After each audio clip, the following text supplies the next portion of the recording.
ध्यान लगाने मैं चला, ध्यान लगे ना मेरा। हे बुद्ध, आप ही कर दो पार मेरा ये बेड़ा। बस में, ट्रेन में, ऑफिस में, मॉल में, घर में, जब भी कोई पुरुष किसी महिला को देखता है तो उसके दिल में एक आहट होती है, एक भेड़िए की आहट, जो उस महिला को अपनी हवस का शिकार बनाना चाहता है और सोचता है काश ये महिला मेरे बिस्तर में होती और मेरे लिए एक सिगरेट जलाती।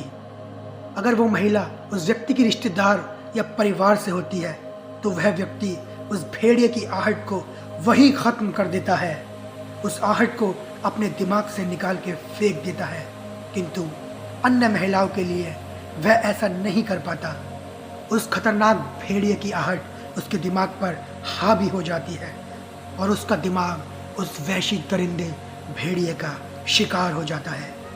आपने अपने आसपास ऐसी कई घटनाएं देखी होंगी जिसमें महिलाओं के साथ छेड़छाड़ और सेक्सुअल हरेसमेंट की वारदातें शामिल हैं। इन सारी घटनाओं को वही भेड़िया आहट देता है जो मनुष्य के दिमाग में पनपता है। इसके अलावा आपने आसपास समाज में देखा होगा कि डॉक्टर नर्स के साथ संबंध बनाते हैं, टीचर स्टूडेंट के साथ संबंध बनाते हैं, पायलट एयर होस्टेस के साथ संबंध बनाते हैं। आखिर ऐसा क्यों होता है? ये सब उसी भेड़िए के कारण होता है। ऐसा नहीं है, ये वैश्य भेड़िया सिर्फ मर्दों में जन्म लेता है, मर्दों के मस्तिष्क में जन्म लेता है। औरतों के मन में भी यह भेड़िया समान रूप से आहट करता है।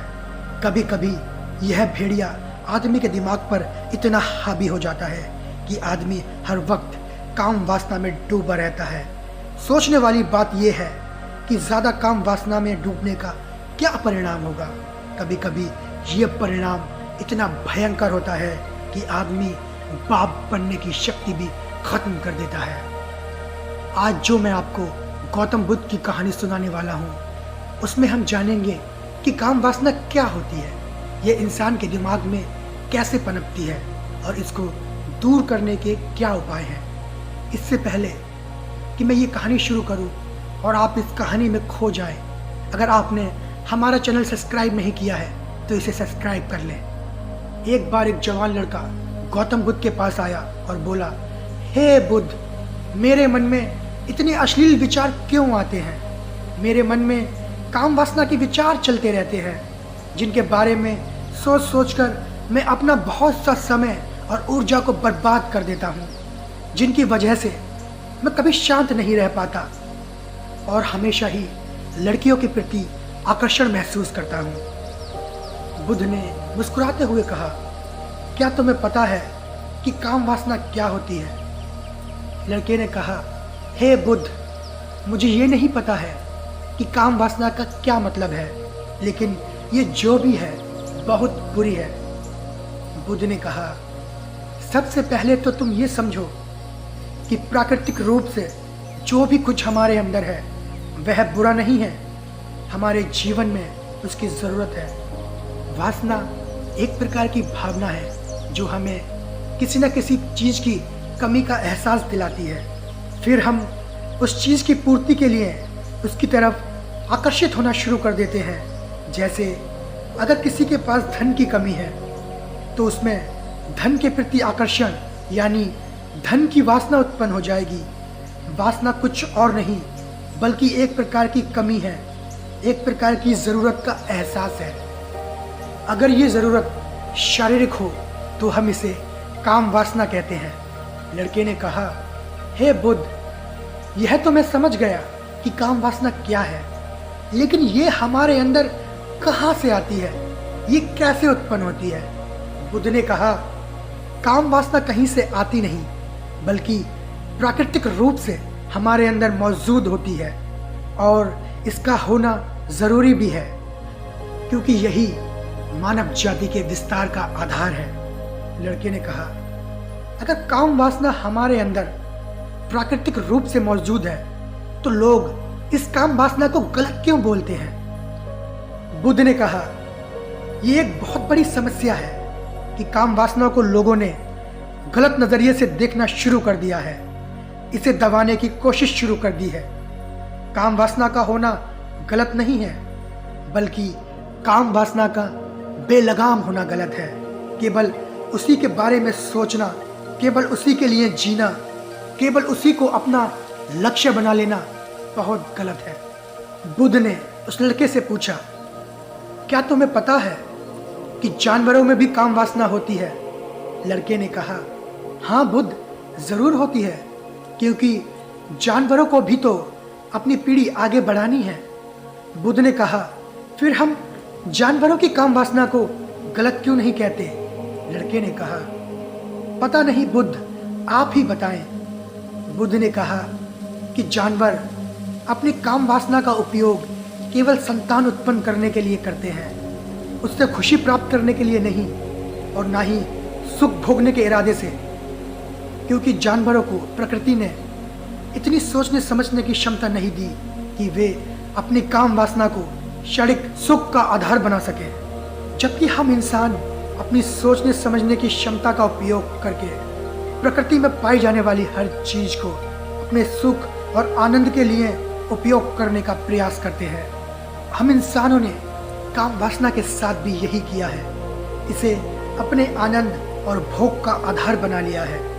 जिस भावना को प्रकृति ने मानव जाति का अस्तित्व बनाए रखने के लिए हमारे अंदर डाला था, उसे हमने अपने जीवन का सर्वोपरि लक्ष्य बना के रखा हुआ है, और इंसानी काम वासना का ये बेलगाम होना ही उसके गलत होने का कारण है। हे बुद्ध, मगर ये काम वासना हावी क्यों होती है? इसके बेलगाम होने का क्या कारण है? बुद्ध कहते हैं, वत्स, काम वासना के होने के 4 बड़े कारण हैं, जिसमें पहला कारण है कि जीवन में किसी बड़े उद्देश्य का ना होना। बुद्ध ने उस लड़के से पूछा, जब तुम किसी काम में व्यस्त होते हो तब क्या तुम्हारे दिमाग में अश्लील विचार आते हैं? लड़के ने कहा, नहीं बुद्ध, जब मैं व्यस्त होता हूं तो मेरे दिमाग में अश्लील विचार नहीं आते हैं। बुद्ध ने कहा, हमारा दिमाग केवल एक बार में एक ही चीज के बारे में सोच सकता है, इसलिए हमारे दिमाग में कोई दूसरे विचार चल रहे होंगे तो अश्लील विचार नहीं आ सकते। अगर हमारे जीवन में कोई बड़ा और स्पष्ट लक्ष्य है और हम उस लक्ष्य के प्रति पूरे तरीके से समर्पित हैं, तो हमारे पास कभी इतना समय ही नहीं होगा कि ये गलत विचार हमारे मन में घर कर सके। और अगर ऐसे विचार उठते भी हैं तो हमारे मजबूत लक्ष्य के विचार उन्हें आसानी से हमारे मन से खत्म कर देंगे। लेकिन असल समस्या तो यही है, अधिकतर लोगों के पास मजबूत लक्ष्य है ही नहीं। बुद्ध ने कहा कि काम वासना का दूसरा बेलगाम होने का कारण है समाज के द्वारा इसे लगातार दबाए रखने की कोशिश करना। लोगों के एक बड़े तबके ने कामुकता को हमेशा ही शक की नज़र से देखा है, और इसका सबसे बड़ा कारण है कि हमने अपने यौन अंगों को शरीर के बाकी अंगों की तरह स्वीकार नहीं किया, जबकि हमारे यौन अंग भी हमारे बाकी अंगों जैसे हाथ, पैर, मुंह आदि के समान एक अंग हैं जो अपना काम करते हैं, जिन्हें प्रकृति ने उन्हें बनाया है।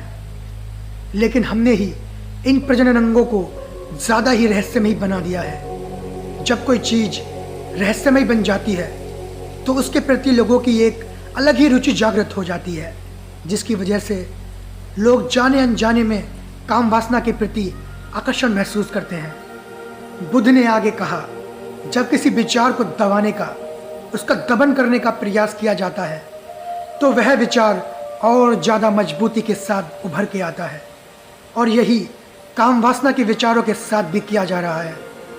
बुद्ध ने कहा, अगर मैं तुमसे कहूँ कि तुम आम के बारे में मत सोचना, तो तुम्हारे मन में पहला चित्र किस चीज़ का आया? लड़के ने कहा, बुद्ध, मेरे मन में पहला चित्र आम का ही आया। बुद्ध ने कहा, इसी प्रकार जब हम अश्लील विचारों को जबरदस्ती रोकने का प्रयास करते हैं तो वो और मजबूती के साथ हमारे अंदर उभरते हैं। इसलिए हमें कभी भी इन विचारों को दबाने की कोशिश नहीं करनी चाहिए। लड़के ने कहा, हाँ बुद्ध, ये तो मैंने भी महसूस किया है। बुद्ध ने कहा, इंसानों में कामुकता हावी होने का तीसरा मुख्य कारण है हमारा अपने विचारों के प्रति जागरूक ना होना।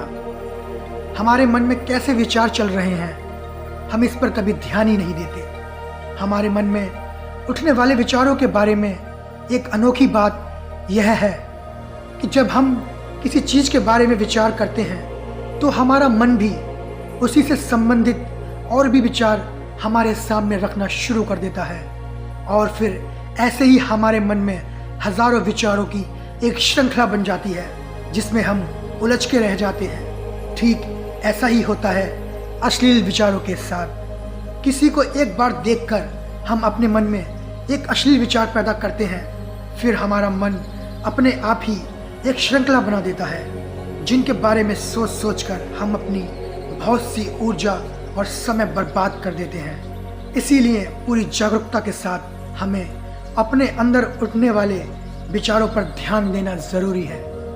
बुद्ध ने कहा, अश्लील विचारों के हावी होने का चौथा मुख्य कारण है बुरी सोच और अश्लील विचारों वाले लोगों की संगति में रहना। कभी कभी ऐसा होता है कि कामुकता हमारे अंदर नहीं होती, लेकिन कुछ अश्लील लोगों के साथ रहने की वजह से यह हमारे अंदर हावी हो जाती है। लड़के ने कहा, हाँ बुद्ध, यह बात तो मैंने खुद महसूस की है। बुद्ध ने कहा, इसीलिए हमें बुरे विचार वाले और अश्लील लोगों से दूरी बनाकर रखनी चाहिए।